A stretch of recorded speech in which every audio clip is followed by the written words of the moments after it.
Cities in the sky, towers of light standing above a lake that sits inside a dead volcano, a vanished people who supposedly wrote it all down in 1879, and a modern internet that swears the record was buried on purpose. If you have spent any time in the strange corners of the web, you have probably seen the claim.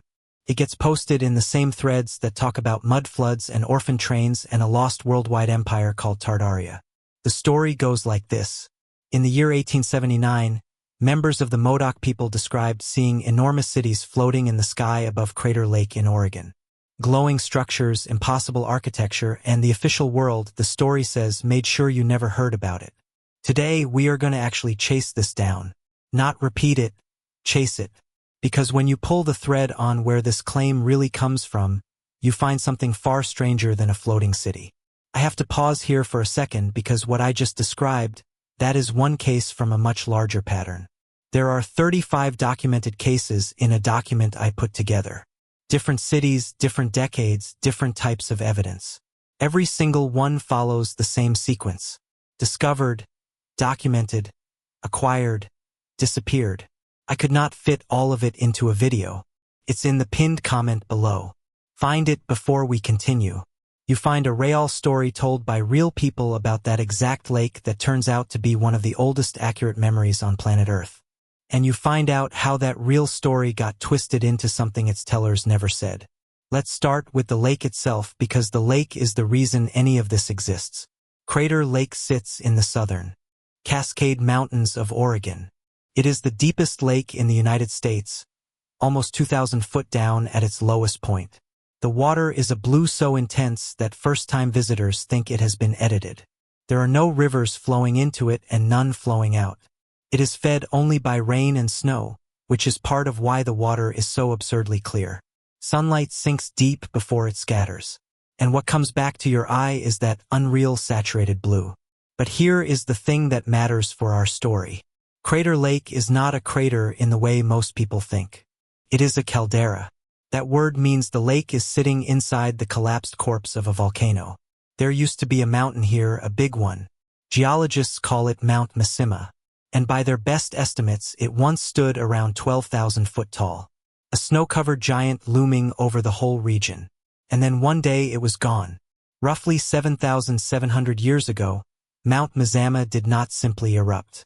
It emptied itself. It threw out so much magma so fast that the entire top of the mountain had nothing left to stand on. The summit collapsed downward into the drain chamber below. A mountain that had defined the horizon for the people living around it fell into its own throat and vanished in a matter of days. Over the centuries that followed, rain and snow melt filled the wound. And that wound is the lake you see today. And it is worth slowing down on just how violent that ending was because the numbers are hard to believe. When Misima emptied itself, it is estimated to have thrown out something on the order of 12 cubic miles of material. Ash and pumice blasted so high into the atmosphere that they drifted for hundreds of miles. Geologists have found a distinct layer of Misima ash across 8 American states and up into Canada. A fingerprint of that single event pressed into the ground of an entire continent. In some places near the volcano, the fallen debris piled up hundreds of feet deep. Whole valleys were smothered. Rivers were choked and ruined. The sky over an enormous stretch of North America would have gone dark and stayed dark as ash rained down day after day. This was not a lava flow you could walk away from at a stroll. This was one of the largest volcanic eruptions the continent has seen in the last 10,000 years. If it happened tomorrow, it would be a global news event for months, and the region around it would be uninhabitable. To the people living in its shadow when it actually occurred, it would have looked like the literal end of the world. And crucially, it did not happen in some empty wilderness. It happened in an inhabited land. Now, hold that fact in your mind because everything that follows depends on a simple, uncomfortable question. Who was around to see it happen? The answer changes how you look at that blue water forever. Human beings were living in the Pacific Northwest long before Misima fell. The ancestors of the Klamath and Modoc peoples were in that landscape thousands of years before the collapse. They hunted, they fished, they moved through those forests and marshes. Which means that when the mountain came down in fire and ash, there were people there to watch it. People who survived it. People who we have every reason to believe told their children what they had seen, and those children told their children, and on and on and on for something like 300 generations. This is where the Modoc actually enter our story, not with a floating city, with something more remarkable. The Klamath and the Modoc are closely related peoples of that region, and both carried oral traditions about the lake. These were not casual campfire tales. They were structured, repeated, sacred accounts passed down with care. And one story in particular, told across generations, describes the destruction of a great mountain in a war between two powerful spirits. Let me tell it the way it was carried. In the old accounts, there were two chiefs of the spirit world. One ruled below in the world under the earth. His name comes down to us as Lao. The other ruled above in the sky. His name comes down as Skeel. Lao, the spirit of the underworld, would rise up out of the mountain that stood where the lake is now. He would stand on its summit with his head reaching toward the stars. And from that height, he looked out over the land of the people. And in the story, Lao falls in love. He becomes obsessed with the daughter of a Klamath chief, a human woman, and he demands that she come to live with him inside the mountain. She refuses. Her people refuse for her, and Lao, enraged, decides to destroy them. He rises up out of the mountain in fury and begins to rain fire down on the people below. Against him stands Scale, the spirit of the sky. Scale comes down from above to defend the people, and the two spirits go to war. They stand on two mountains and hurl fire at each other across the sky. They throw molten rock. They darken the sun. The earth shakes. The people flee toward the water, begging the sky spirit to save them. Two holy men in some tellings offer themselves to the fire as a sacrifice, throwing themselves into the burning mountain to move the spirits to mercy. And in the end, Scale wins. He drives Lao back down, and the mountain that Lao had used as his throne collapses on top of him, sealing him below the earth forever. When the destruction ends, the great mountain is gone. In its place is a vast pit, and the rains come and the pit fills with water. And that water becomes the deep blue lake that the people were told never to look at lightly, because Lao is still down there underneath it all. That is the story. And for a long time, outsiders treated it the way outsiders usually treat indigenous stories, as myth, as metaphor, as a pretty legend with no bearing on the real history of the ground.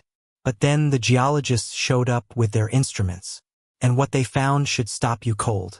When scientists dated the collapse of Mount Mazama, they arrived at roughly 7,700 years before the present.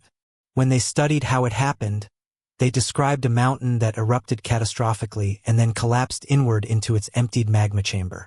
Fire from the mountain, the summit falling, the pit left behind, the water filling it.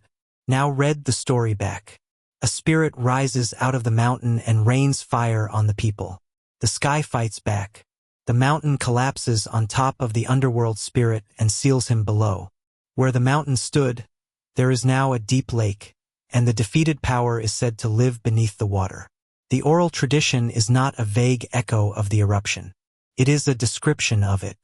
The direction of the collapse, inward and downward, the fire coming out of the summit, the mountain vanishing, the lake appearing where it had been. The people who told this story were not inventing a fantasy about mountain spirits. They were remembering across nearly 8,000 years an event their ancestors had actually witnessed. They wrapped that memory in the language of spirits and war because that was the language they had for something that enormous. But underneath the sacred wrapping is a factual report from an eyewitness who lived almost 8,000 years ago. Think about what that requires. Think about the chain of trust it took to carry that information intact. There was no writing. There were no dates. There was only a person telling another person, "This happened. Remember it." And that second person believing it enough to carry it forward and pass it on again. Repeat that maybe 300 times, generation after generation, without the core of the message breaking, and you have transmitted a true account of a volcanic catastrophe across a span of time longer than all of recorded history combined. Egypt's pyramids are around 4,500 years old. Writing itself is barely 5,000. This memory is older than both. It is older than the wheel in most of the world. It is older than bronze. When the ancestors of the Modoc first told this story, there was no Rome, no Egypt of the pharaohs, no city anywhere on earth that you would recognize as a city. And yet the message survived all of it, outlasting empires that rose and fell and were themselves forgotten, still intact when the geologists finally came to check. When you stand at the rim of Crater Lake and someone tells you the old story of Lau and Skell, you are not hearing a fairy tale. You are hearing the voice of a person who watched a mountain die, relayed to you across 8 millennia by an unbroken human chain. There are very few things on this earth like that. It may be one of the oldest, accurately preserved memories our species possesses. And that honestly is the real miracle over Crater Lake. Not a city in the sky, a memory that refused to die. Now I know what a skeptic is thinking. That is a nice coincidence. A story about a fighting mountain and a mountain that happened to blow up. Maybe people invented the tale later looking at the caldera and worked backward. It is a fair challenge and it deserves a real answer. So here is the piece that closes the door. When archaeologists dug into the area around the volcano, they found human artifacts sealed underneath the Mazama ash layer. In one now famous case at a site in the region, sandals woven from sagebrush bark were discovered buried beneath that volcanic deposit. People were living there, walking that ground before the ash fell on top of them and their belongings. The eruption did not happen in a landscape without witnesses. It happened on top of a landscape full of them. The physical evidence and the oral tradition point at the exact same thing. People were present and people remembered. And Crater Lake is not the only case where this has happened. Once you know to look, you find that human oral memory can run far deeper than most of us were ever taught. On the coasts of Australia, Aboriginal communities carry stories of a time when the shoreline sat much farther out, when land that is now under the sea was dry and walkable. Researchers comparing those stories to the geological record of rising seas after the last ice age concluded that some of those accounts appear to preserve real memories of coastlines that vanished thousands of years ago, drowned as the glaciers melted. Different continent, different people. Same astonishing fact. Human beings with nothing but voice and repetition can carry a true report of the ancient world across a span that dwarfs any written history. That is the context the Crater Lake story lives in. It is not a lucky fluke. It is part of a growing body of evidence that oral tradition, when it is treated seriously, is not a bin of superstition. It is sometimes an archive, a living one made of people instead of paper. So where on earth did the floating cities come from? Here is where we have to be careful and honest, because this is where the modern claim lives.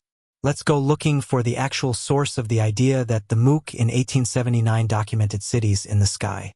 The first problem is the date. 1879 is a very specific year, and specificity like that usually means someone is pointing at a real document.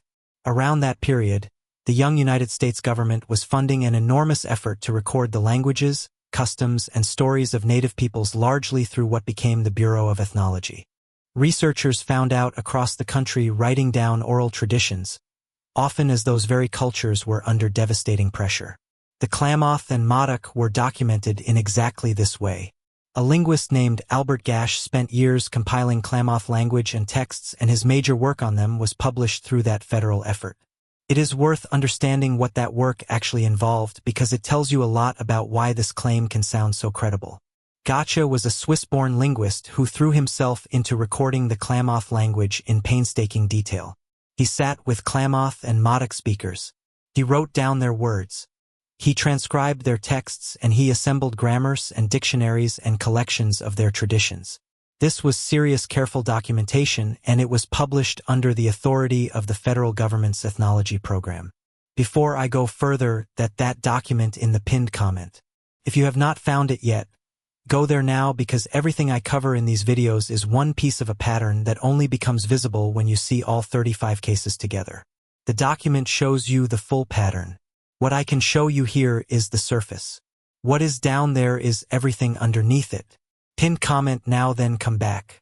It runs to hundreds of pages.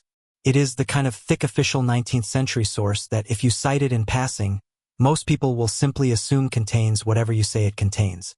So there really is a body of official government collected material from right around that era that records Klamath and Modoc stories, including stories about the lake, including the war of the spirits and the fire and the mountain.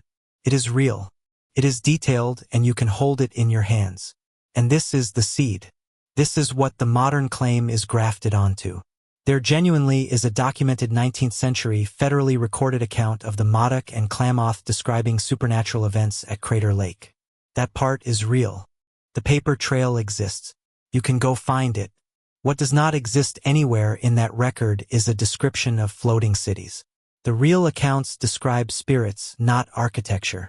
They describe a being who rises out of the mountain, a sky power who comes down to fight him. Fire collapse and a lake. There are no glowing towers. There are no aerial metropolises. There is no suppressed page where a mod elder points at the clouds and describes streets and buildings hanging in the air. That detail is not in Gash. It is not in the Bureau records. It was added later by people who were not there and who never claimed a source you can check. So, how does a story about a volcano become a story about sky cities? You watch it happen in stages. And once you see the stages, you see them everywhere. Stage 1 is a real dramatic, hard-to-explain account. Spirits fighting in the sky above a lake, fire falling, a mountain vanishing. On its own, it is vivid and strange. Stage 2 is stripping the context. Take that account out of its culture, out of its language, out of the eruption it actually describes, and you are left with a floating set of images, powerful beings in the sky, light, destruction from above, structures of the spirit world detached from meaning. Those images can be poured into any container you like. Stage 3 is the reframe. Someone decides the images fit a bigger theory they already believe. In this case, the theory is that a lost advanced civilization once covered the earth and that its evidence was hidden by the powers that be. Suddenly, the sky spirits are not spirits. They are described as cities. The war becomes a battle over technology, and the government ethnographers who carefully preserve the real story get recast as the very people who buried it, which is almost exactly backwards. They are the reason the story survived on paper at all. Stage 4 is the confidence trick of the date. Attach a precise year 1879. Cite a vague official archive and the whole thing suddenly sounds researched. Most people will never go check. The specificity feels like proof, but specificity is not evidence. A wrong claim with a date attached is still a wrong claim. It just wears a better suit. And that brings us to the movement this claim actually belongs to. Because to understand why anyone wants the MOOC to have seen sky cities, you have to understand Tartaria. Tartaria, in the modern online sense, is the belief that there was once a vast technologically advanced globe-spanning civilization that has been erased from official history. Believers point to grand old buildings, World's Fair architecture, ornate train stations and carouses and exhibition halls, and they say, no one today could build these, so they must be relics of a lost empire whose true story was hidden. They talk about a mud flood that supposedly buried the ground floors of old buildings. They talk about orphans being redistributed to erase family memory of the old world. And they collect anomalies, odd photographs, strange old maps, and yes, stories like a supposed Modoc account of cities in the sky as fragments of the empire that was stolen from us. The way the belief spreads is worth understanding because it is the same engine driving the Crater Lake claim. It works by collection.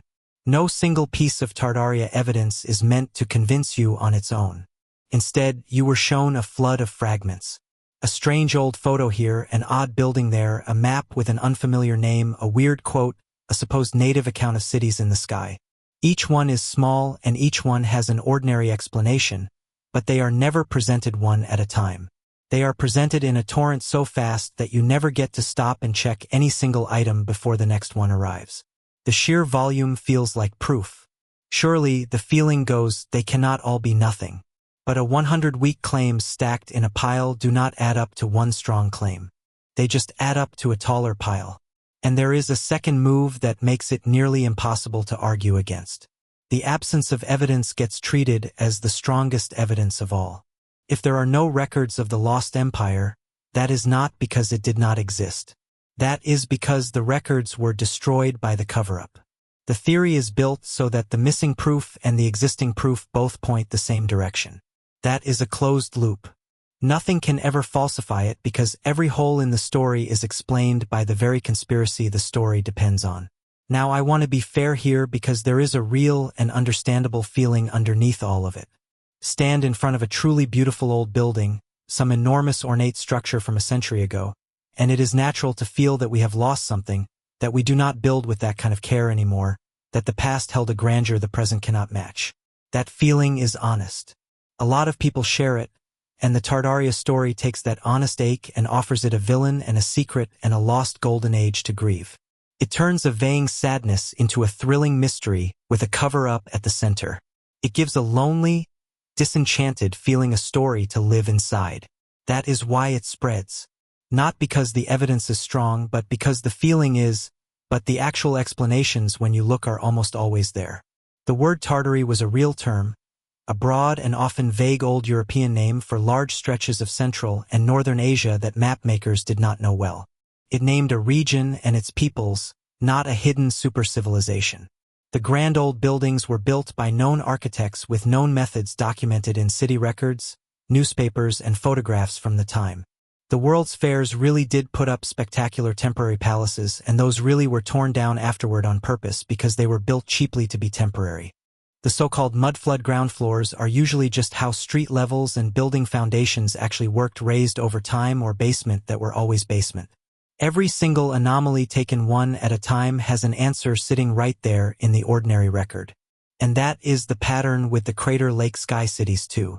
The anomaly is real in the sense that a real story exists. The explanation is real too, and you can read it. But the explanation is quieter than the mystery. So the mystery travels farther. Here is what I keep coming back to though. The revisionists are hunting for a lost, suppressed, almost unbelievable piece of human history hidden at Crater Lake. And there is one. There absolutely is.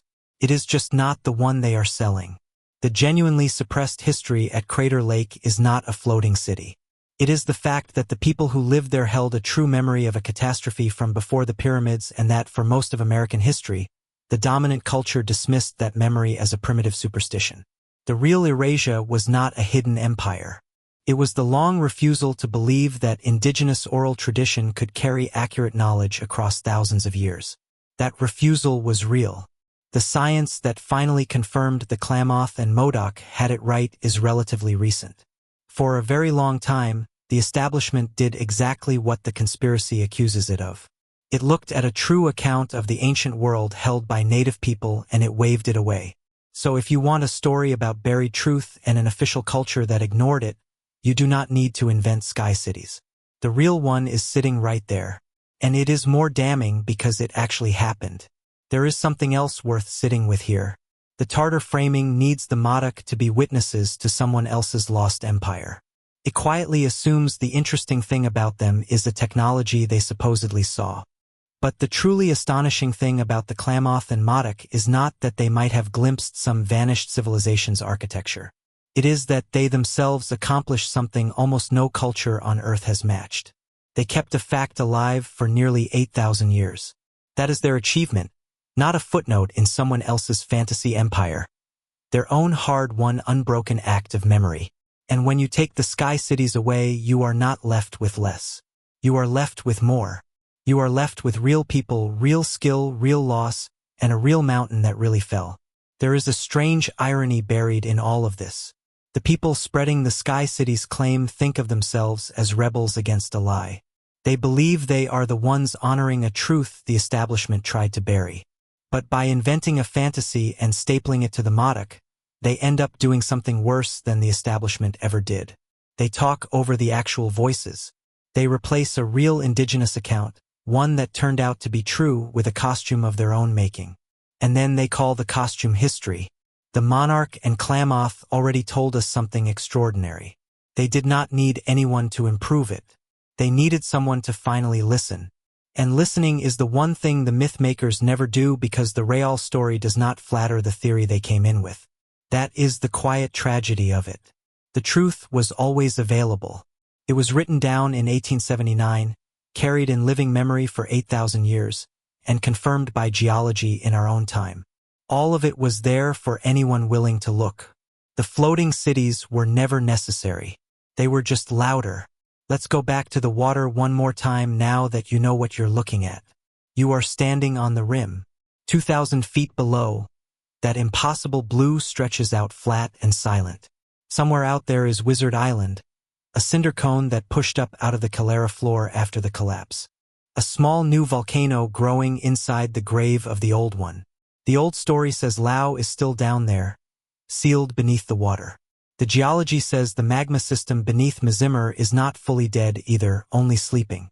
The people who told you to respect this place were not wrong to. Now imagine the moment the story actually began. Not a myth, a morning. Real people, ancestors of the Modoc and Klamath, going about an ordinary day beneath a mountain that had always been there the way a mountain simply is. And then the ground begins to shake. The summit tears open. Fire and ash climb miles into the sky and blot out the sun. Rock rains down. The air itself turns to poison and heat. And the mountain, the fixed and permanent mountain, begins to sink into itself and disappear. For the people who lived through that and survived, there would have been no scientific words. There would only have been the certainty that they had witnessed a war of gods and the absolute need to make sure their descendants knew it had been real. They kept that promise for 8,000 years. They kept it through migrations, through hardship, through the arrival of strangers who tried to erase them. They kept it long enough for scientists with instruments to finally arrive, stand at the rim of that impossible blue lake, and say quietly that the old people have been telling the truth the entire time. That is the documented history over Crater Lake, not cities in the sky. Something better. A true story carried by human voices across a gulf of time so vast it barely fits in the mind about the day a mountain died and a lake was born. So the next time you see the claim scroll past the Modoc, the year 1879, the floating cities, you will know what it really is. It is a real story wearing a costume. Underneath the costume is something the people who invented the costume never bothered to look at because the truth was quieter than the lie they wanted. But quieter is not smaller. The people who watched Mount Mazim reached across 8,000 years to tell us what they saw. The least we can do is get the story right. If this is the kind of history you want more of, the real thing underneath the myth, then stay with this channel. Next time, we are going to look at another so-called lost record, another anomaly the revisionists swear is proof of a hidden world, and we are going to trace it all the way back to where it actually started.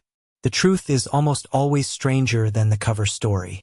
You just have to be willing to chase.